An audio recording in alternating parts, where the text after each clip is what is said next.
All right, well, let's go ahead and get started. Well, hello, everyone. This is Lynnette Grable. I'm here with Jess Johnson. She is the State Policy Director for the Wyoming Wildlife Federation, a statewide hunting and angling conservation organization based out of Lander, Wyoming. Jessie grew up ranching in Montana, Northern California, and Wyoming, and has a deep appreciation for wildlife. Since moving back to Wyoming 10 years ago, she has spent most of her free time exploring its vast expanse of public lands.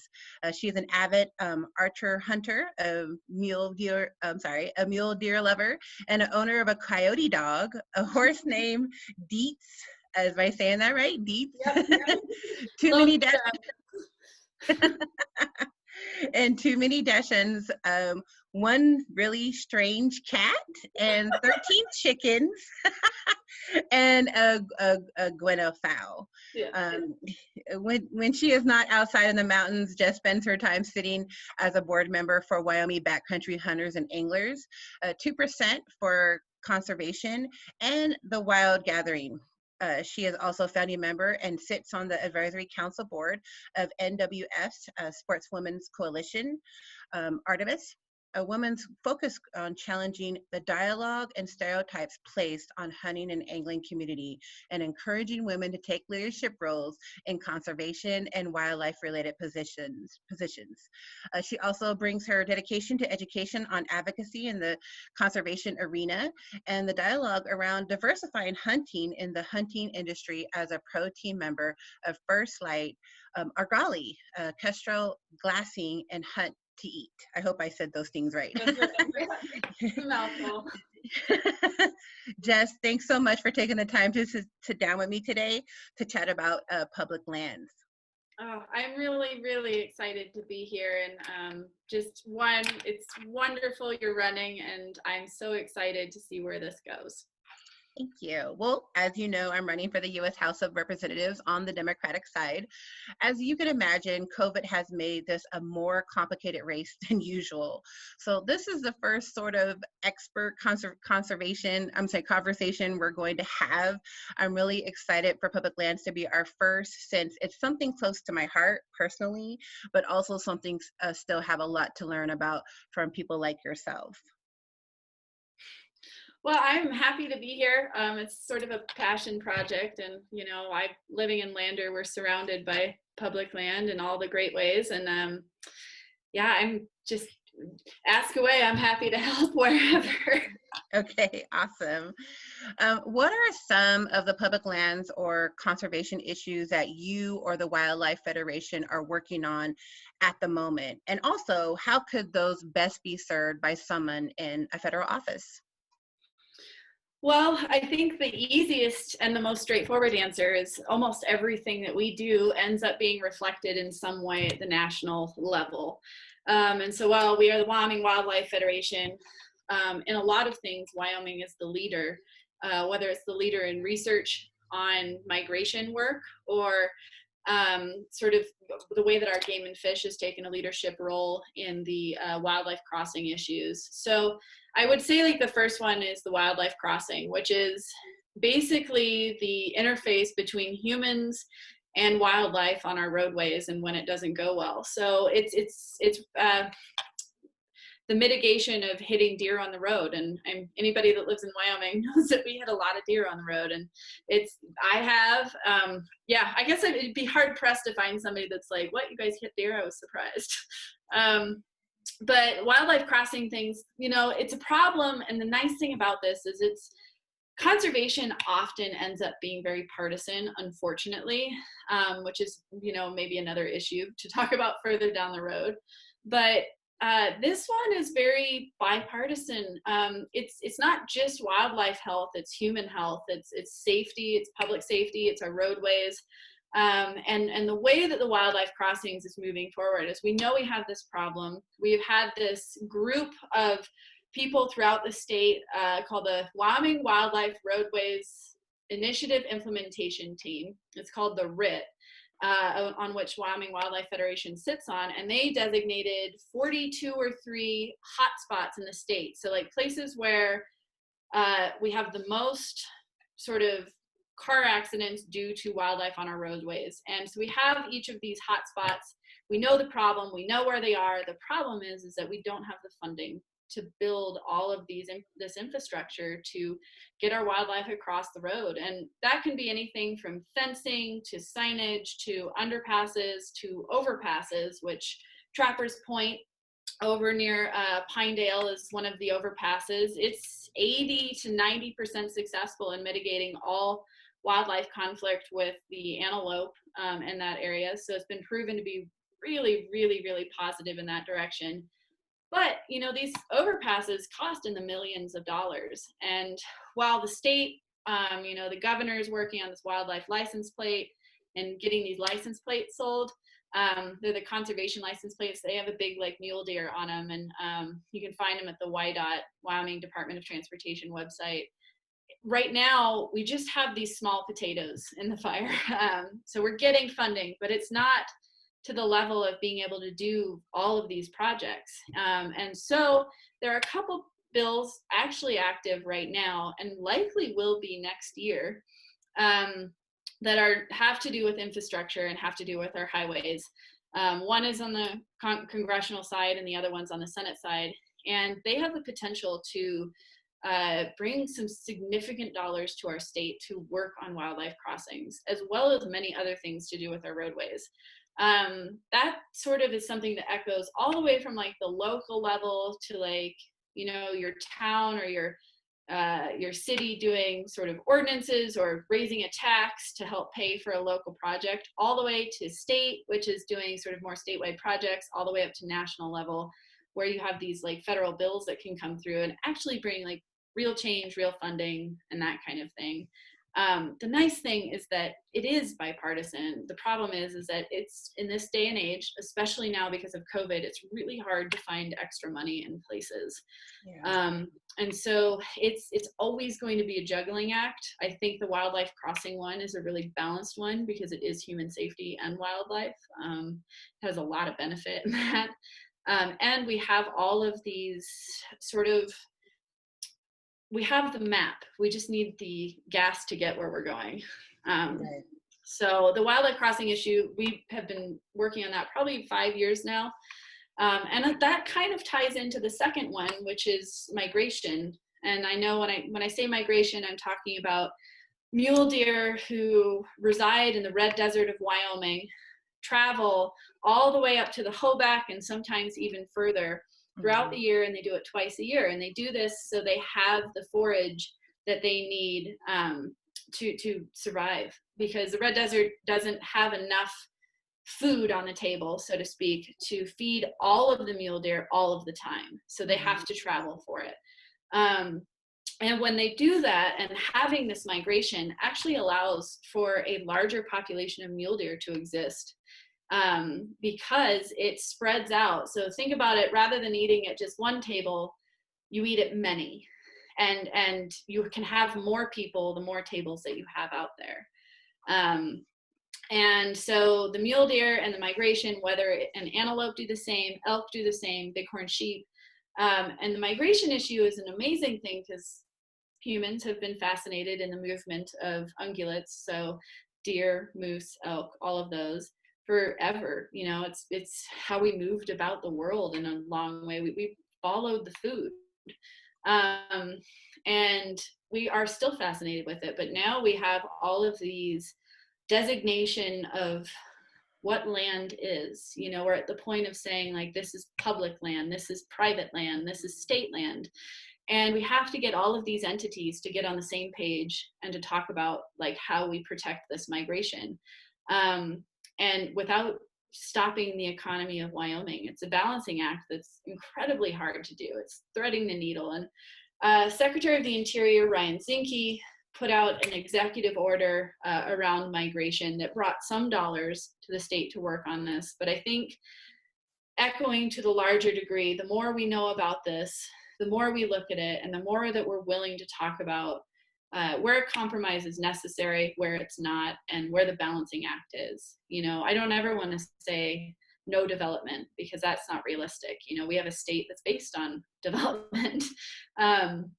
And so you have to have that balancing act, and having federal dollars to do research around that, having the federal backing to just make these decisions on a larger scale. I mean, a lot of times we forget that like wildlife, while they're owned by the state, they don't always stay in the state. We have mule deer that go to Idaho, and Colorado mule deer come here. Wyoming mule deer go down to Colorado. You know, those borders are very a human construct. And we've got to learn how to like deal with this to protect all of this, but we have to work multi-state, which federal is kind of a lot of the answer in that. Right. And then the third one I would say is chronic wasting disease, which is sort of, you know, we're in the middle of a pandemic. Why not talk about the pandemic that's hitting deer too? Chronic wasting disease is a transmittable spongiform encephalopathy. It's called a TSE. It is the deer version of mad cow disease. So mad cow is called a BSE, bovine spongiform encephalopathy. It is a prion, so not a virus, not a bacteria. It's a protein that malforms, and what it causes is erosion in the brain, and the brain ends up with holes in it. It looks like a sponge, which is the spongiform side of it. And there's no cure. It takes a while to manifest in the animal. It cannot be killed by bleach or incinerated by fire. We have not figured out how to kill it. Mm-hmm. And when it hits a population, while it doesn't necessarily spread like wildfire, it spreads in the sense of, you know, these prions are shed. So these malformed proteins are shed by the deer, and whether they're in places that are concentrated eating, or, you know, it's from just like too many deer on a landscape, or if the deer can't migrate and they can't move, so there's an extra amount of deer in one place, you just end up with this sort of mass disease that spreads through them, and it affects their population. I think it's at the 5% or 8% prevalence in mule deer, we start seeing a population decline. And mule deer are already having a hard enough time in the state as it is. And I wouldn't even just say the state, across the world. Mule deer are having a tough go at it right now. And chronic wasting disease, I mean, again, this is funding for like research dollars. It's Creutzfeldt-Jakob's disease in people. We don't have a cure for this. We don't really know. I mean, I think like we're just beginning to really deep dive into knowing more about it. Right now, the only testing possibility we have is for like mortality testing. So the deer has to be dead for us to test it.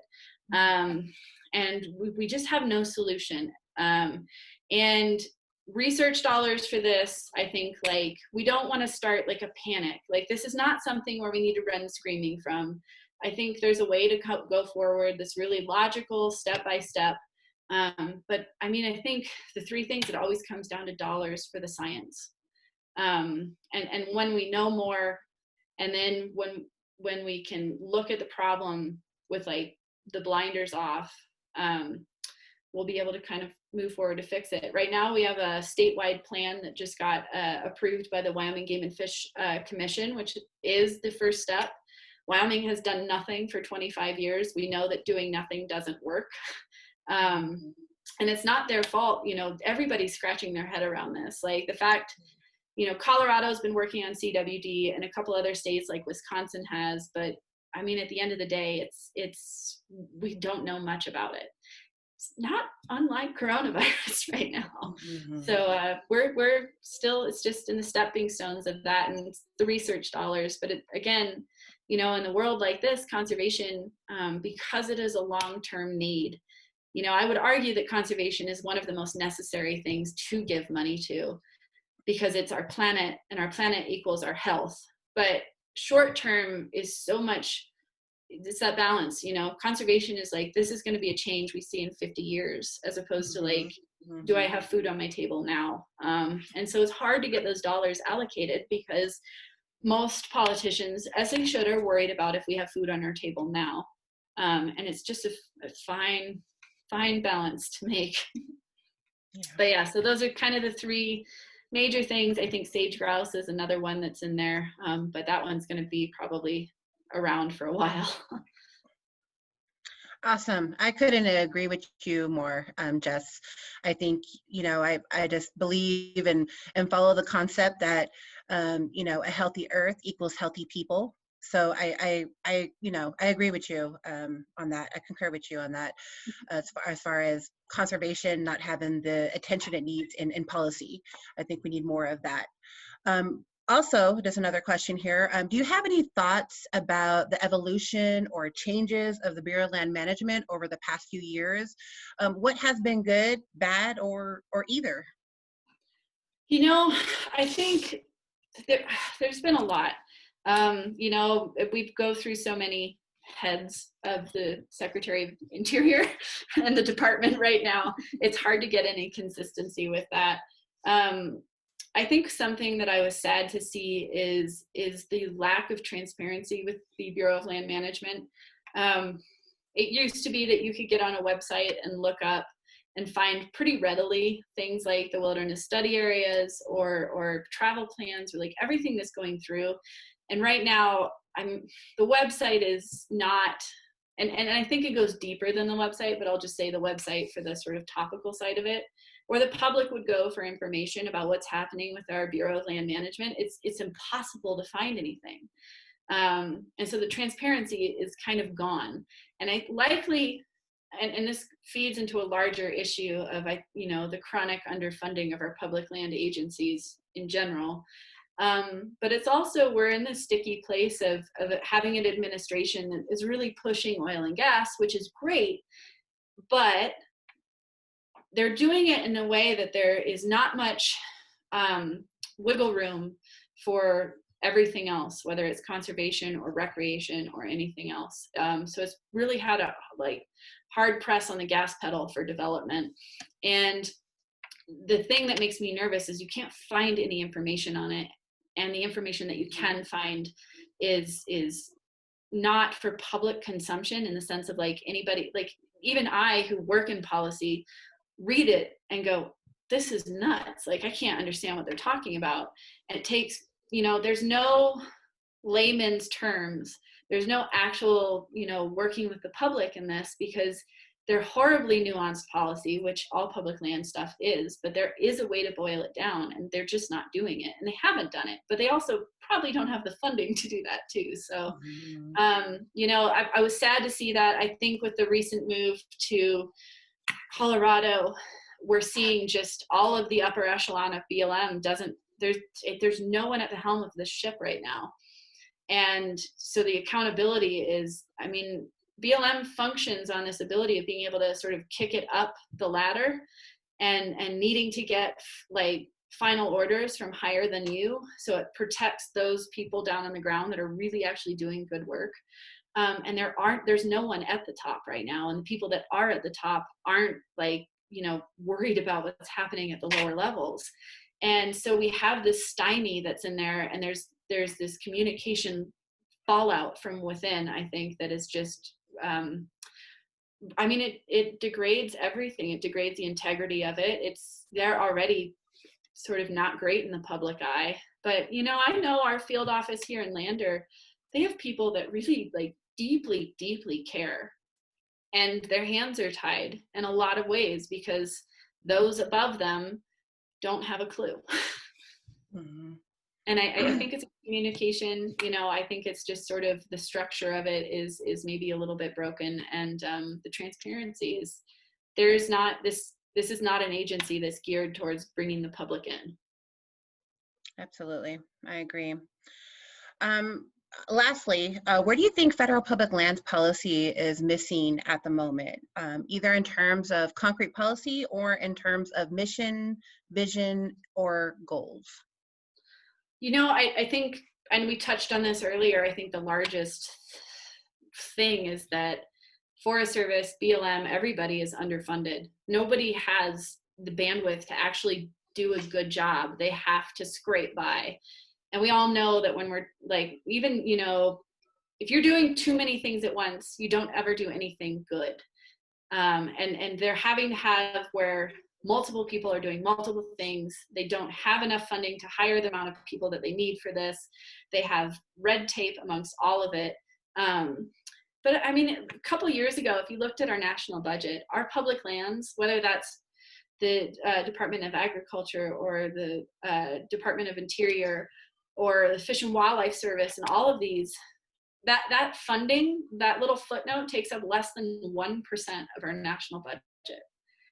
And yet we have 640 million acres of public land that like deeply, deeply need people that care about it, that are trained in being able to lead it and manage it, that are looking outside the box of what's been written. I mean, I think what's happening now, you look at what's shaking up, and we've had this, I don't know how you would say it, we've had this arrogance in calling it just like public land is our land, and we don't talk about the history of it, which is equally, I think, as uncomfortable for the agencies to even touch on as the rest of the world is feeling right now, which is like good. Like we should be looking at that being uncomfortable and exploring that and talking about how like we can do more with that.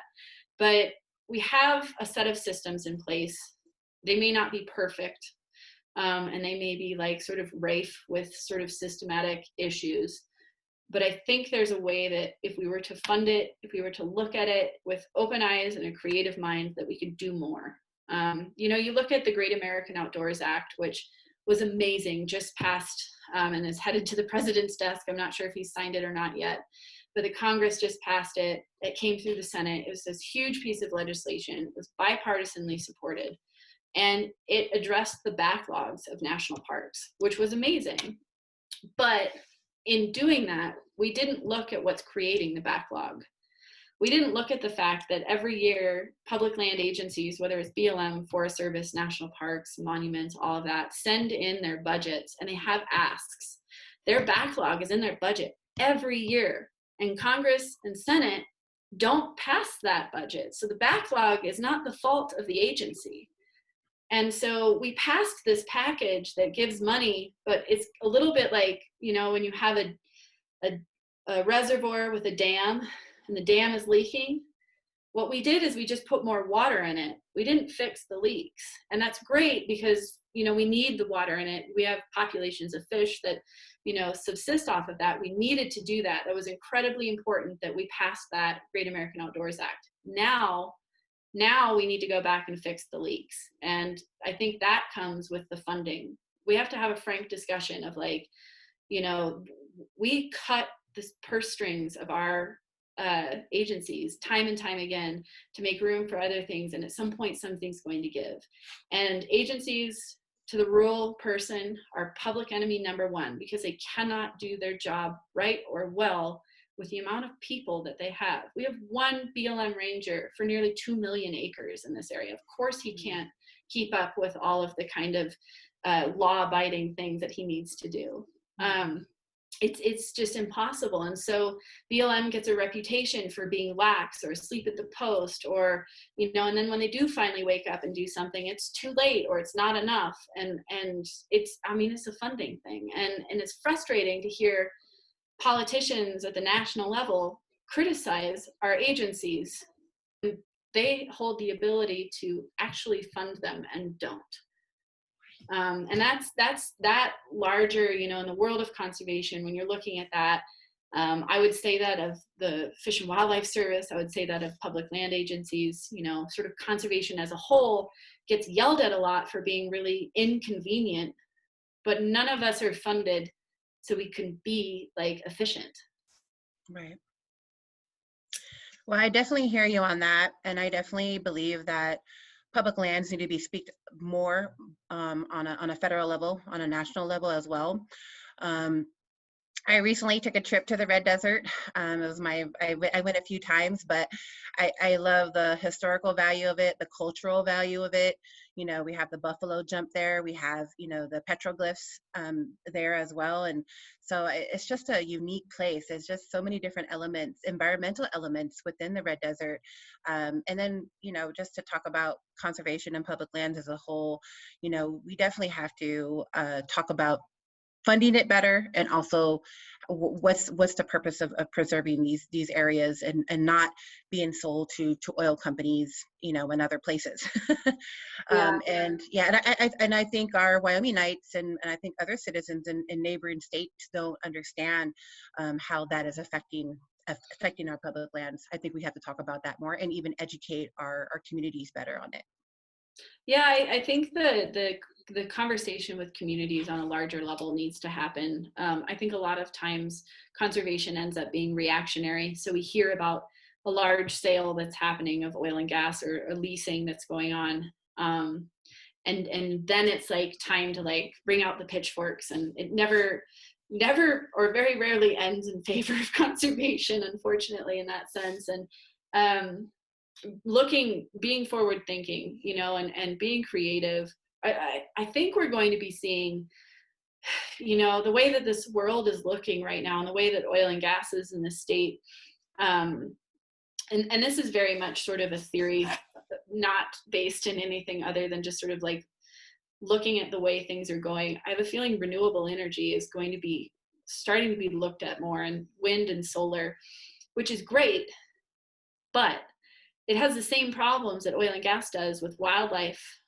You know, a wind farm is just as major an interruption on the landscape as an oil and gas pad when you look at it through the eyes of migration and a mule deer and a antelope. And so we have to look at making sure that with all development, we're doing it in a way that is as least impact as possible. And that's never going to be no impact. And that doesn't mean don't do it. It just means go forward smartly and go forward with eyes wide open.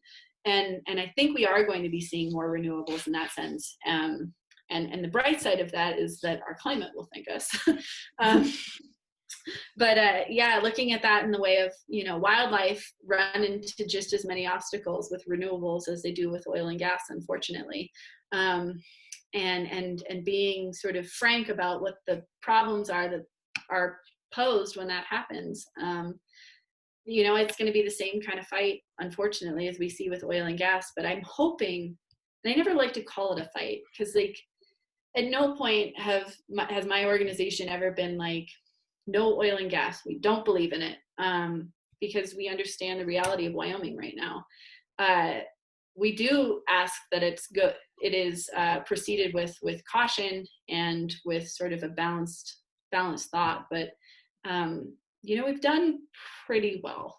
I'd give us a C grade as far as Wyoming and how we've done that. But hoping as we go forward with renewables, maybe if we are preemptive in this and we realize that like there are going to be impacts, maybe we should start talking about them so it's not a surprise to people. That seems like I don't know, good strategy going forward. Yes, I agree. I do have a question from the audience, so I'm going to go ahead and read it out.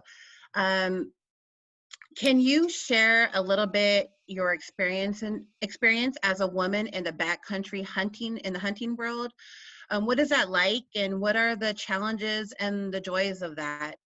I don't know, Jess, if you've hunted in our backcountry, but that's the question.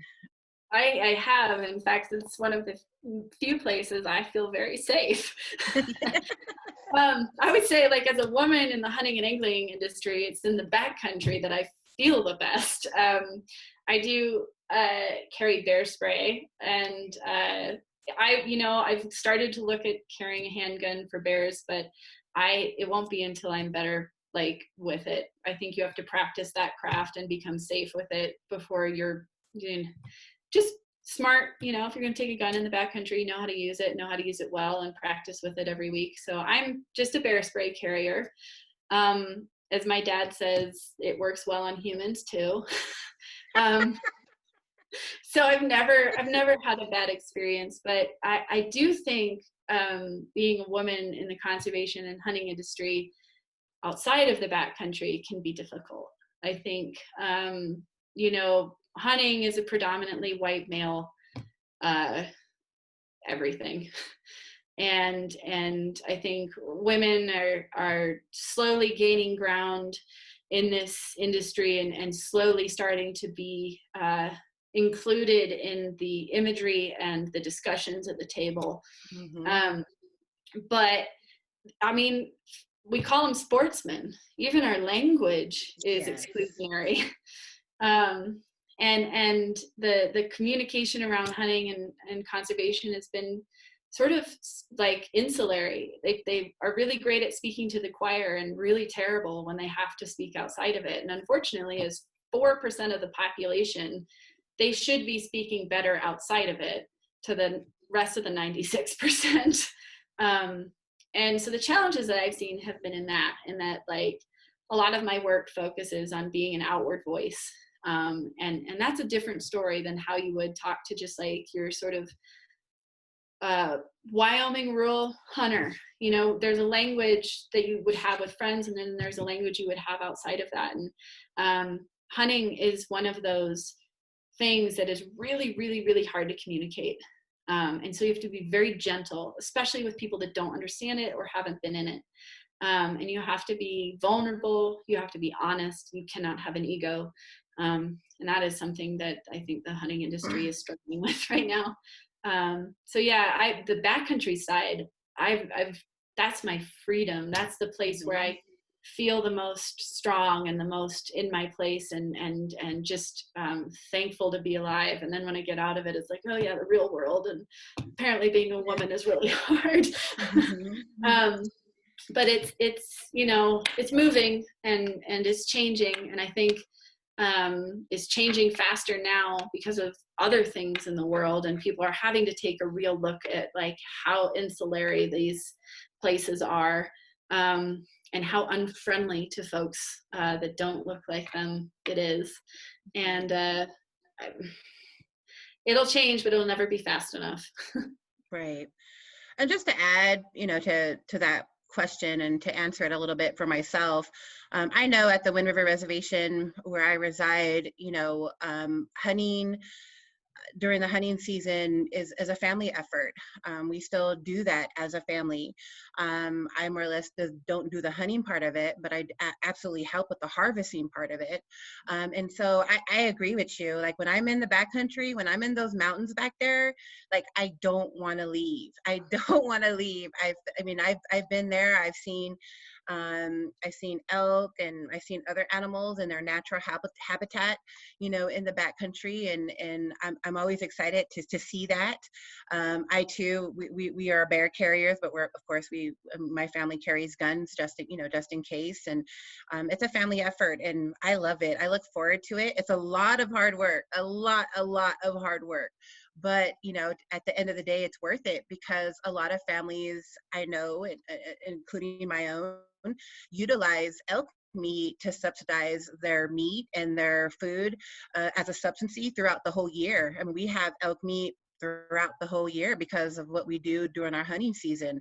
And I look forward every time that we always count down when the snow melts in those back roads because we're itching to get back there, you know. And the first time we went up there, there was some snow drift still there in some of the shadowy areas, but we were still managed to get up there. So I know for us in my family, like we count down the days that we can get back up there, and sometimes it's just, you know, we're harvesting wood, or, you know, we're doing other things, but the backcountry, I feel like you. I feel like I'm one. Yeah, it's the only place where the world makes sense. And then you come out and you're like, the world no longer makes sense.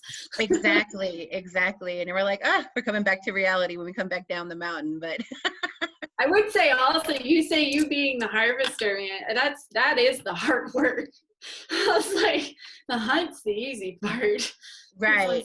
Put down, I think the work is. And I'm the same way. I haven't, you know, I've bought sandwich meat and things, but I haven't bought steak or hamburger or anything in over 10 years because the state's incredible. The Wyoming is an amazing place to live, and opportunity and the wildlife that we have is so prolific compared to so many places in the rest of the world, that to be able to harvest an elk every year, or a deer or an antelope, that's what keeps me here. Yep. Yep, absolutely. I'm with you on that. And I've talked to fellow friends and colleagues, and I'm like, some of them have never been in the backcountry, and I'm like, do you know what we have here? I mean, I've taken some of them up there, to our Moccasin Lake and some other areas, and I'm just like, I never want to leave. The water is crystal clear, and we've seen all kind of different, we always see eagles when we go up there. Just an amazing place that I feel like is untouched, and I want to keep it that way, and make sure that people that are in the backcountry value it, and make sure that we take care of it. It's important for us. For Wyomingites, I think it is, because I think we all look forward to that hunting season. We all look forward when we're able to get back into those mountains, and it's a great place to be. But it's nice to hear, and I think, when we look at national offices, and you spend so much time in DC, and boy, I know it when I spend time even in Cheyenne at the state legislature, it's a world that sucks you in, and Yeah.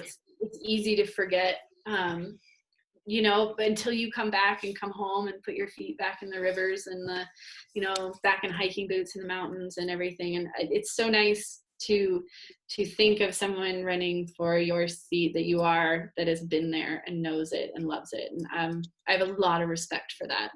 Oh, thank you. Thank you. I love it. We can't wait to fish and everything. Yeah, so absolutely. I know how DC can suck you in. I definitely understand that from a lobbying perspective. Yeah, Uh, I mean, even Cheyenne, Wyoming does it to you. So I know that feeling well. There was another question from the audience. I think this is more pertaining to myself. It says, how do you think conservation and the outdoor industry can better acknowledge, honor, and protect Indigenous land? I think that it's it's sad that we're in 2020 and the conservation piece of including diversity and inclusion for Native Americans or just any person of color, they don't have that seat at the table. I have great friends who are in the conservation industry, and I work with them, and I've always worked with them for the past few years.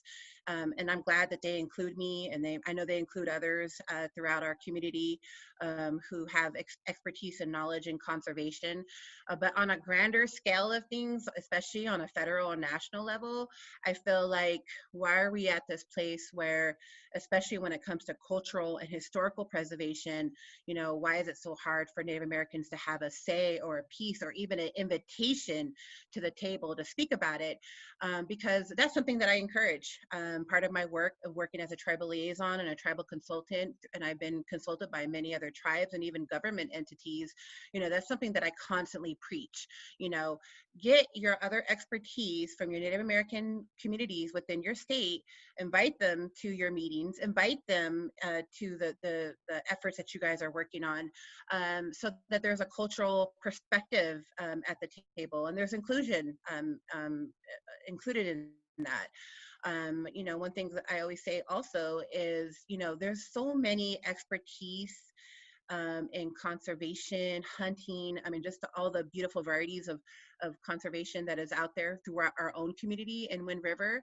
And I would love to see these other experts that I know and have expertise in, be involved in these efforts, whether it's a state or federal level. I truly believe it takes all of us to protect our land and to protect our water. And it just only greater our fight when we're all included. So I think it's highly important to have that Native American Indigenous cultural preservation piece in our state, something that I've been actively involved in the past few years, but I would love to see others join that table.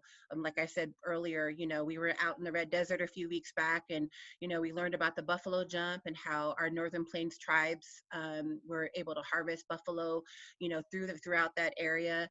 And then our petroglyphs in that area. My logo is a petroglyph of a buffalo, and that same petroglyph is in the Red Desert. desert. And so I found that amazing. But some people don't know the treasures that we have in our backyard, and I think that we should get that education out there, and also include people more at the table so that we can preserve these places and they do not become real estate land to our oil and gas companies, unfortunately. But yeah, that's my A piece. lot of the policy, is written without tribal inclusion. Right. Even the policy, and you look as far back, you talk about we talk about our public land, and the 640 million acres across, the U.S. and whatnot. But, the majority of that was the Louisiana Purchase. And that was, frankly, it was a transaction among white people, and it took land in a big way. But we are where we're at with that now, and the policy is written. We have this system that we're in, and at the very minimal least, it seems essential that tribal relations should have been written into that. We have state government, and we have counties, and we have cities are all written into the decision making of the BLM and of Forest Service. They're all required to be at the table.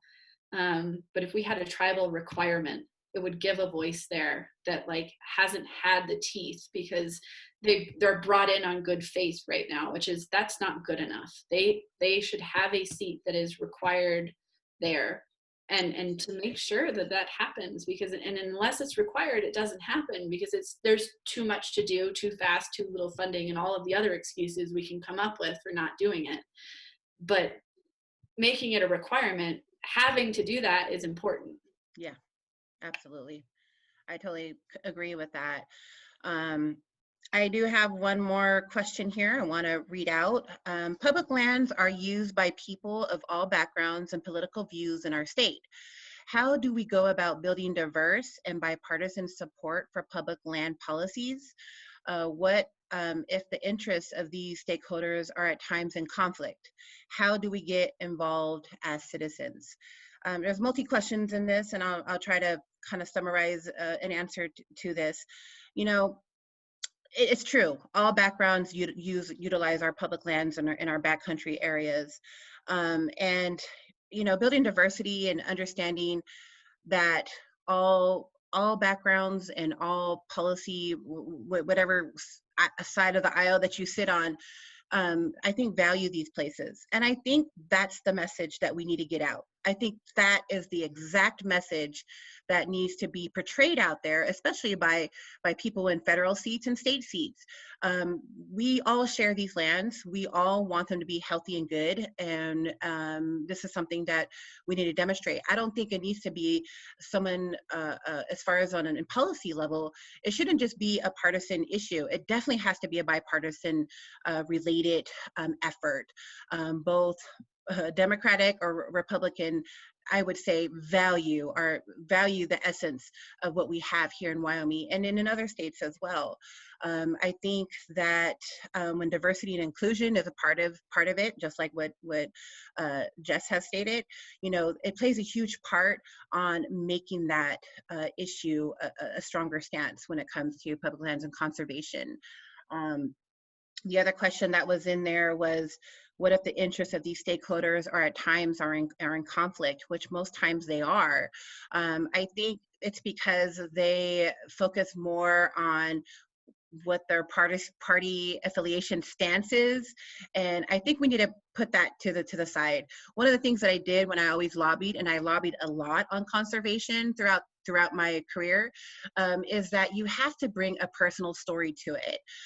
Some of the things that I worked on as far as lobbying and trying to, demonstrate and articulate the issues of conservation, the importance of certain bills going one way or the other, is bringing those stories from those people and those ranchers in some of those cases, to the legislation or to Capitol Hill, so they can tell their story, because then you have a human relation and you have a human story from it. You're not just hearing it from a policy view, but you're hearing it from actually families who are impacted by these bills, that you have the power to either ever, vote in one way or the other. And I think that's important. I think in politics, we're missing the value of family perspectives and people who are actually affected by it. And this is what we need to build that bipartisanship. And that's what we need to build an understanding that this is not a whose side are you on issue. Conservation is not only for us, but it's for our children and it's for our children's children. And this is why it should be important for all of us. So that's my answer to that. Jess, I don't know if you want to weigh in on that, but I think it's important that we understand it's a bipartisan issue. And I think you hit it right on. I think the other thing I would say is that we've lost the art of compromise in our politics. I think we draw hard lines in the sand right out of the gate, which is easy to do because it's so hard, when conservation has lost so much, it's so easy to go out and say, not another inch. The problem with that is that doesn't open a discussion with anybody that disagrees with you. And so going in, knowing where your line is, but being willing to listen to the other side. Yes. And listen with empathy. I think we have lost that in such a major way. So the conflicts get turned into billboards and bumper sticker phrases, as opposed to having like conversation that is open and understanding, and that like we can agree to disagree, but we can still respect each other. Right. I think that's been lost in a lot of our discussions. And then the last little bit that I would add to that is that, we're looking at like a historic amount of people. And I say historic as in the sense of like, since public lands have been public lands, so since the Louisiana Purchase, basically, we're looking at a historic amount of people using public lands in different ways. It used to be primarily whether it was agriculture and not much else. Outdoor recreation is kind of a new thing in a large way, because the mountain biking community or the kayaking community, like we have all of these things that never were as big as they are now. And now we're having to wrestle with like all of this myriad of things to use on a landscape. So when you look at the Federal Land Management Policy Act, FLPMA, it's multiple use, so they talk about development, they talk about, cities, they talk about conservation, they talk about, all of these different things have, agriculture, a different place in this puzzle. And recreation is one of those puzzle pieces. Outdoor rec is, and I put hunting and angling right in the center of that outdoor rec thing, in the sense of like, it's outdoor rec, mountain biking's outdoor rec, kayaking is, hiking, shed hunting, snowmobiling, OHVs. And we have one piece of that puzzle. And the problem is historically that one piece of the puzzle has been pretty dominated by hunters and anglers and maybe some like horseback and hikers. It's only in the last, 25 years that we've had this diversification in mode of transportation in the outdoor recreation. So now there's a lot of other interests that are on the ground, valid interests on the ground that are wanting to do and be outside and be there in these same places. And now there's conflict because the system was built for something that was much less than that. And now we're having to figure out how we manage this, how we divvy this up, how we pay for it, how we can like take care of this resource with so much more impact on the landscape and in the wildlife section. Because it's not just, hunters and anglers are not the only ones that impact wildlife. Mountain bikers displace wildlife, snowmobilers, skiers displace wildlife. And so we have to like look at this balance and give ourselves some grace in the sense of like, this is new, this is high tension, because anything with our amazing outdoors is, because we all care about it. And we keep discrediting each other by saying like, well, I care more, or my way of caring is better, or this is, my way of being out here is better than, or more important than yours, or it's been here longer, therefore we should have a bigger voice. And I'm looking at the hunting and angling community with that one. And we're not fixing things. We're just, bickering and pointing fingers. And so that conflict, looking at this of like, there is going to be times where not everyone can be on the landscape at the same time. And we are going to like lose privileges in places.